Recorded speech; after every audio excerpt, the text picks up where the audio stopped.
इस कदर इस कौम में हमने तंजीम साजी कर दी, तंजीमें बना दी। मौलवी मौलवियों के खिलाफ बोलें, तंजीमें तंजीमों के खिलाफ बोलें। देखिए शीयत की कुछ रेड लाइंस हैं।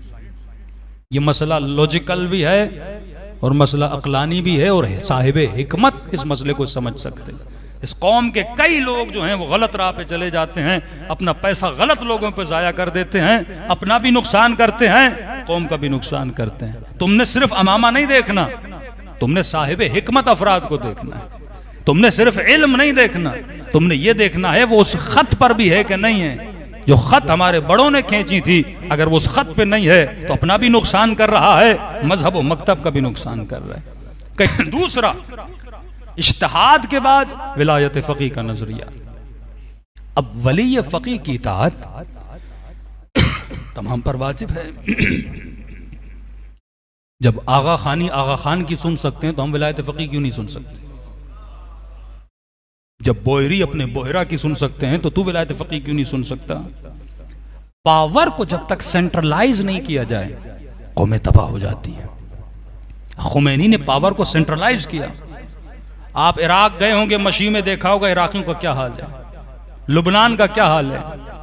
ईरान ने तरक्की भी की, इन तमाम तर सैंक्शन के बावजूद कितनी तरक्की की है ईरान ने ना, सब कुछ किया, क्योंकि पावर वहां पे क्या हुआ, सेंट्रलाइज हुआ। जो कौमें अपने पावर को सेंट्रलाइज करती हैं वो कौमें कामयाब रहती हैं। पाकिस्तान में एक सिस्टम बना, तहरीक फ़िक़्ह निफ़ाज़ जाफरिया, क़ियादत का इंतखाब हुआ। क़ियादत को वेरीफाई कौन करता था? वली फकीह। शहीद हुसैनी की क़ियादत को किसने वेरीफाई किया? वली फकीह ने। हमें लेंथ और लाइन कहां से लेनी है? वली फकीह से लेनी है। दो सिस्टम है। अगर आप विलायत फकीह को नहीं मानते तो अपने अंदर एक उलमा का गुरु बनाओ जो क़ियादत का क्या करें, इंतखाब करें। जब तक पावर सेंट्रलाइज नहीं होगा शिया बिखरे रहेंगे।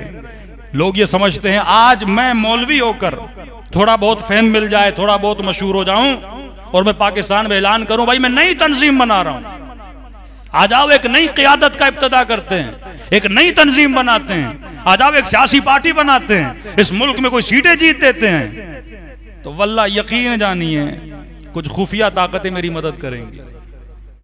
हाँ, मुझे 4-5 चीजें दिला देंगी, मेरे फेम को बढ़ाने के लिए कुछ करेंगी, क्योंकि वो शुरू से यही चाहते हैं जितने हम धड़ों में बटेंगे उतना आपका पावर क्या होगा, तकसीम होता जाएगा, आपकी एनर्जी क्या होगी, तकसीम होती जाएगी। ये बेचारा जवान जिसमें दीन का जज्बा मौजूद है, अगर मैं इसे तंजीमों में तकसीम कर दूंगा, अब तुमने सेंट्रलाइज पावर को क्या कर दिया, खत्म कर दिया। लाख आपके एतराज वाक़े खामनेई पर, लेकिन वहां के उलमा ने कहा कि हमारे लाख एतराज हो सकते हैं उनके किसी फतवा पर, उनके किसी फैसले पर। फर्ज से इख्तलाफ रखो, सिस्टम के दुश्मन न बनो, क्योंकि अगर सिस्टम है तो फिक्र है, सिस्टम है तो कौम बाकी है। हमारे पाकिस्तान में सबसे बड़ी गलती जो मौलवियों ने की वो सिस्टम के दुश्मन बने। आपका इख्तलाफ किसी फर्द से था, आपने सिस्टम को क्यों खत्म किया? आपका इख्तलाफ अपने मुल्क की क़यादत से था, आपने सिस्टम को क्यों खत्म किया? जब सिस्टम तबाह हुआ तो कई लोगों ने नए नए सिस्टम बनाए। ये मुकाफात अमल है। जिन लोगों ने इस मुल्क में एक सिस्टम को तोड़ा था ना, आज वही आपस में लड़ रहे हैं। ये मुकाफात अमल है। जो वहदत के नारे बुलंद करते हैं ना, आज उनमें वहदत नजर नहीं आती। ये मुकाफात अमल है। दुश्मन आपको एक एक करके मजबूत करता है ताकि कौम को क्या किया जाए, तोड़ा जाए। वल्लाह कयामत के दिन जनाब सैयदा के सामने ये जवाब दे होंगे जिन्होंने इस कौम को टुकड़ों में बदला। ये जितने शहीद पेशावर में हुए हों, पारा चनार में हुए हों या कोयटा में हुए, इन सब के खून के जिम्मेदार हैं वो लोग जिन्होंने इस मुल्क के सिस्टम को तोड़ा। भाई फैसला एक कर दो। आज हर बंदा उठता है, खामनेई का नाम लेता है, हर बंदा खड़ा होता है, कहता है मैं विलायत, कौन सी तंजीम है जो विलायत फकीह का नाम न ले? हर तंजीम कहते हैं विलायत फकीह वाले, हम विलायत फकीह वाले।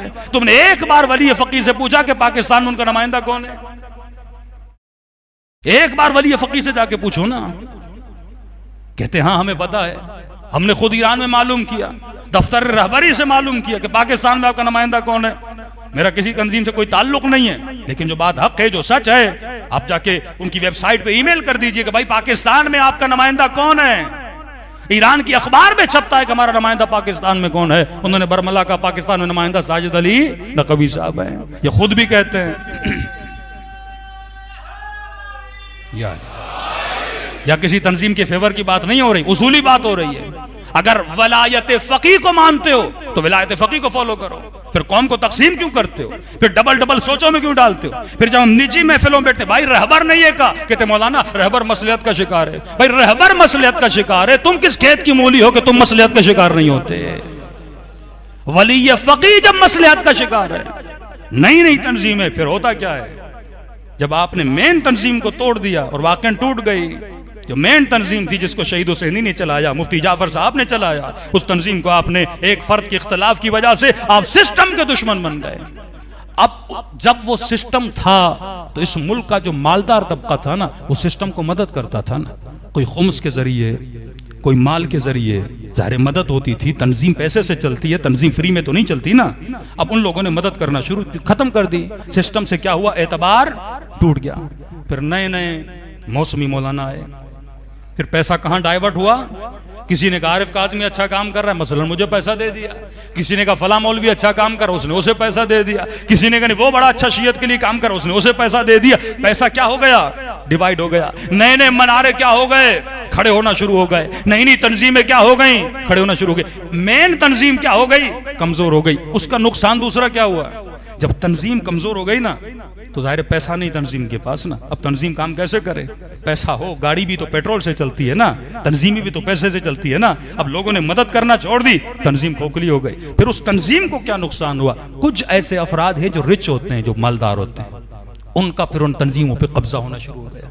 अब ज़ाहिर तंजीम पैसे से चले, एक बंदा मालदार है, उसी का पैसा पूरी तंजीम में चलेगा। उसने तंजीम को क्या कर लिया, हाईजैक कर लिया। यानी हमने पूरे सिस्टम को क्या कर दिया, तबाह बर्बाद कर दिया। ये अक्ल से फैसला करना है। या बरमला के कौम के सामने बोलो मैं विलायत फकी का मानने वाला नहीं हूं। अगर वली या फकी के मानने वाले हो तो रहबर का अटल फैसला है, पाकिस्तान में एक ही तंजीम चलेगी और एक ही क़यादत चलेगी। अगर रहबर के मानने वाले हो, आज अल्लाह करे इस मुल्क के जो शिया मौलवी हैं उनके अंदर ये अक्ल आ जाए, जो फैसला मुक्तदा सदर ने इराक में किया, पूरी कौम से उसने खत लिख के माजरत मांगी कि मैंने आज जो फैसले किए कौम के नुकसान में किए, मैं सारे फैसलों को वापस लेता हूं और सियासत से अपने पांव को पीछे खींचता हूं। अगर गैरत मिल्ली होगी ना, ये भी एक खत लिख देंगे कौम के नाम कि हमने आज तक 20-25 सालों में इस कौम के साथ जो किया गलत किया। आज हम एक टेबल पे बैठेंगे और रहबर के कहने पर, जो रहबर कहें, जिसे वो कहें, हम उसे मानेंगे। वल्लाह इस कौम में अगर एक क़यादत आ जाए ना, आप शियत का वकार देखिएगा, आप शियत की ताकत देखिएगा। मासूम फरमाते हैं वअतसिमू बिहब्लिल्लाहि जमीआ, जब तक तुम्हारे अंदर वहदत, वहदत का मतलब नहीं सुन्नियों के साथ मिलो, वहदत का मतलब ही है पहले आपस में इकट्ठे हो जाओ। जब तू मजबूत हो जाएगा, दुश्मन तेरा बाल भी भीगा नहीं कर सकता। सलवात पढ़े मोहम्मद वाले मोहम्मद पर।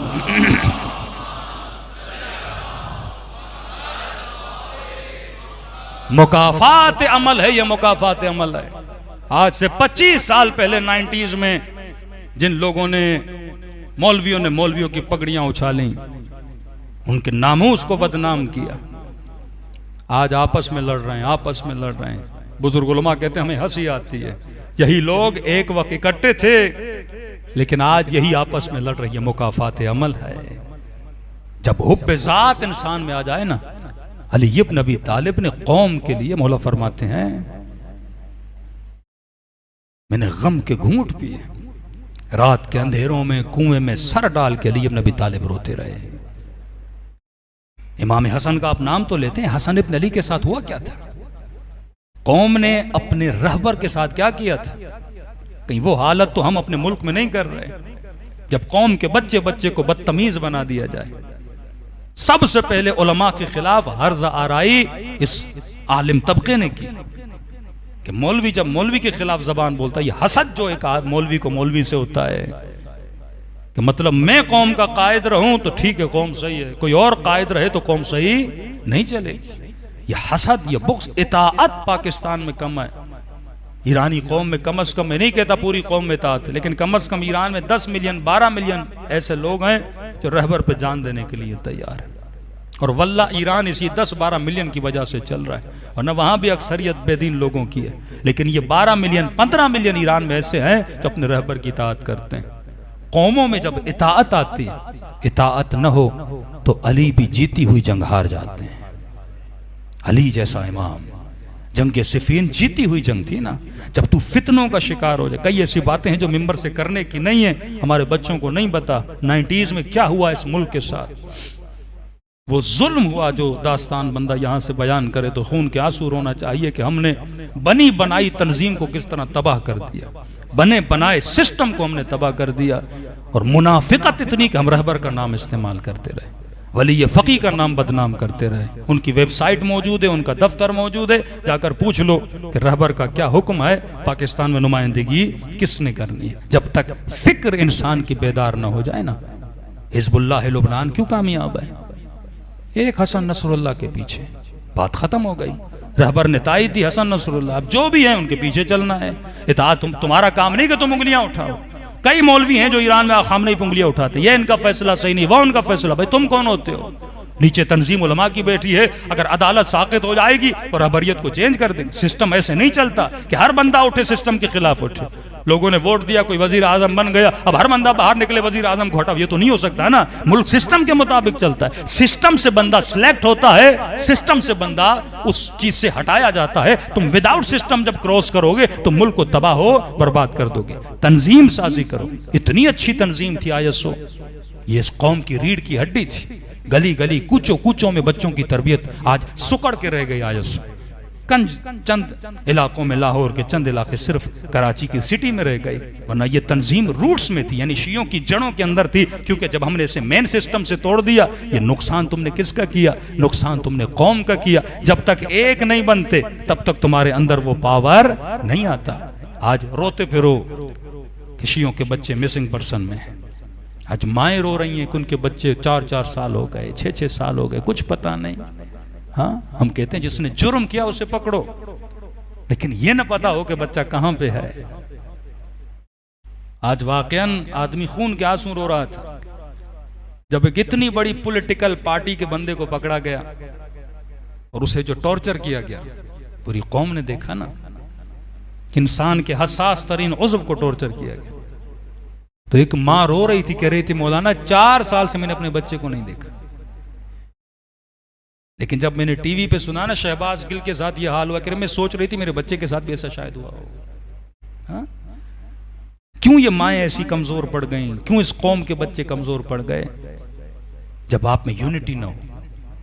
कराची में सबसे बदतरीन पार्टी थी MQM। एक दिन में 17-18 लाशें गिरती थी, लेकिन यूनिटी जब थी ना उनमें, वो खबीस एक कॉल करता था, कराची सेकंड्स में बंद हो जाता था। इसे कहते हैं पावर। जुल्म भी अगर यूनाइटेड हो ना, वो अपना पावर दिखाता है। शिया कौम ने कभी इस मुल्क का बुरा सोचा नहीं। जाने हमने दी हैं इस मुल्क में, जितना जुल्म हुआ हमने कभी ये नहीं कहा हम बदला लेंगे, हम भी जाने लेंगे, नहीं। हमेशा वफादारी का इजहार किया। लेकिन फिर भी अगर आप में यूनिटी ना हो, अगर आप में यूनिटी हो, मुल्क का भी फायदा है, कौम का भी फायदा है। नहीं मिलेगा जब कौम को तोड़ा जाता है, जब मुख्तलिफ क़ियादतों में बांटा जाता है। लाख क़ियादतें बना दो, कौम कभी निजात नहीं पाएगी जब तक एक क़ियादत के नीचे जमा नहीं होते। सलवात पढ़े मोहम्मद वाले मोहम्मद।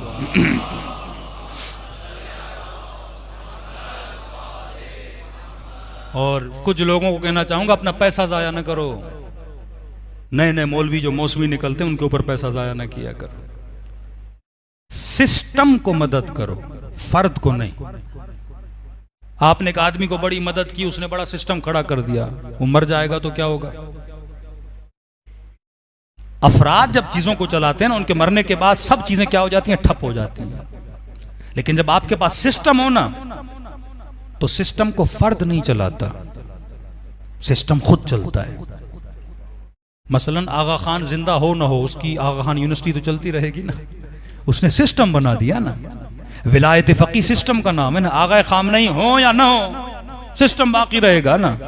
हाँ, फर्द आता है अपनी आदतों की वजह से, सिस्टम को और क्या करता है? फर्दर मजबूत करता है। आप फर्द को मदद करोगे, फर्द जैसे मरा वो चीजें खत्म हो जाती हैं। सिस्टम बनाओ, सिस्टम को मदद करो। स्कूल्स बनाओ, स्कूल एक सिस्टम है, आजादारी एक सिस्टम है। यानी ऐसा काम करके जाओ जो सिर्फ आप पे डिपेंडेंट ना हो, किसी फर्द पे डिपेंडेंट ना हो। आप एक सिस्टम को क्रिएट करो और ऑलरेडी जो सिस्टम बने हुए हैं उन सिस्टमों की मदद करो। अपना पैसा जाया न करो। सलवात पढ़े मोहम्मद वाले मोहम्मद।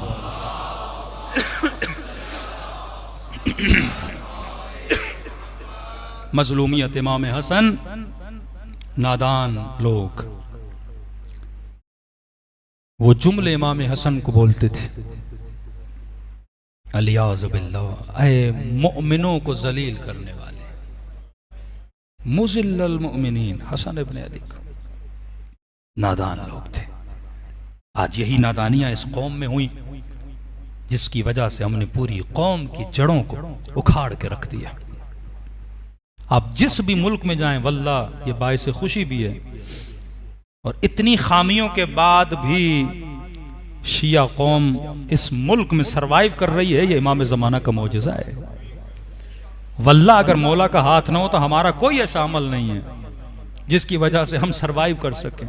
जितने हमले हमारे ऊपर हुए ज़िया के ज़माने से लेकर अब तक, गोलियों से मारा, बमों से मारा, गर्दनों को काटा, टांगों को टुकड़े टुकड़े करके काटा, वो जुल्म किए कि जिसकी मिसाल नहीं मिलती इस कौम, शिया कौम पे जितना जुल्म हुआ। लेकिन अब तक आप सरवाइव कर रहे हो, इमाम ज़माना की दुआ है।